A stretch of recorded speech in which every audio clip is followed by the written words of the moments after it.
read the story, The Magic Word by Mac Barnett. On Friday night at 8:45, Paxton C. Haymeyer of 23 Larch Street asked for a cookie.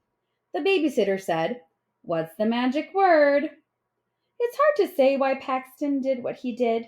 Maybe he thought it would be funny. Maybe he didn't like the way the babysitter was smiling at him. Or maybe he was tired of adults asking him to say the magic word. But instead of saying, "Can I have a cookie, please?" Paxton C. Haymeyer said, "Can I have a cookie?" Alakazumba? There was a poof of blue smoke, and a cookie appeared in his hand.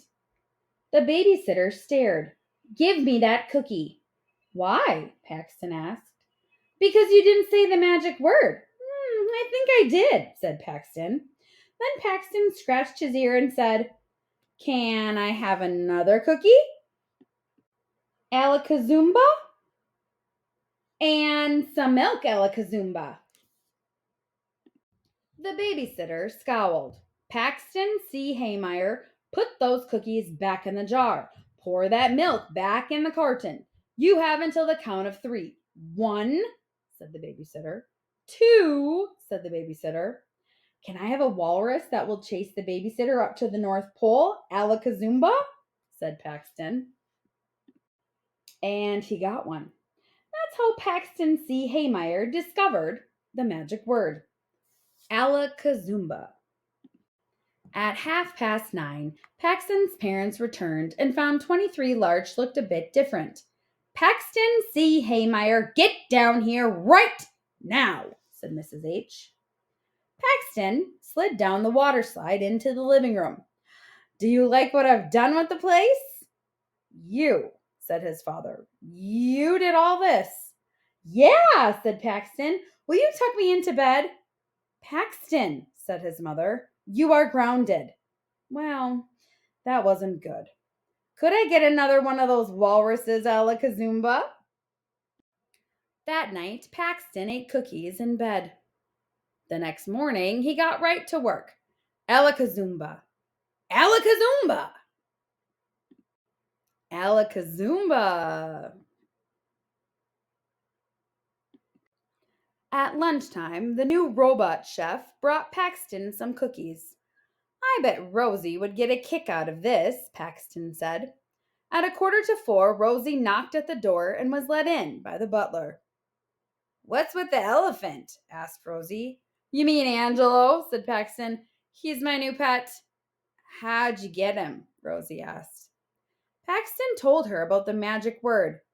"You mean," said Rosie, "you could have anything in the world, and this is what you asked for?" "You want to go hang gliding?" asked Paxton. "No," said Rosie. "I have a shark tank," said Paxton. "No, thanks." "Let's see all my sneakers," said Paxton. "I just wanted to play, go fish." "Oh," said Paxton, "this is just great. Angelo is a go fish playing elephant." "I don't know," said Rosie. "This elephant isn't very much fun to play cards with." Said Paxton.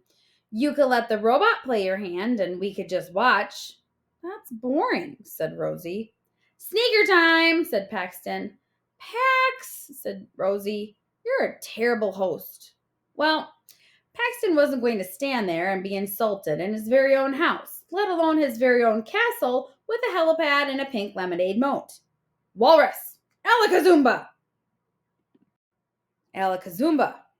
Who needed Rosie? Paxton could do whatever he wanted. That was great, right? Alakazumba! Alakazumba! That night, Paxton couldn't get to sleep. The chef wheeled over. "Another cookie, young Master Haymeyer?" "No, thanks," Paxton said. He turned in his bed and his sheets all came loose. The butler was no good at tucking him in. He flipped on the lights. "Angelo!" Rosie was right about one thing. The elephant wasn't much fun to play cards with. At midnight, Paxton made up his mind. "All right, walruses, bring everyone back. Alakazumba." Paxton coughed. Here came the hardest part. Sorry, Mom. Sorry, Dad. His parents gave him a kiss. Sorry, Rosie, said Paxton. Said Rosie. No, really, said Paxton. Yeah, right, said Rosie. Forgive me, Alakazumba! There's no magic word, Pax. You just have to mean it. Paxton put his hands in his pockets. But I do. I am sorry. Good, Rosie said. I forgive you. He turned to his babysitter. Don't even bother, she said. If you think for 1 second that I will ever forgive a spoiled little Alakazumba,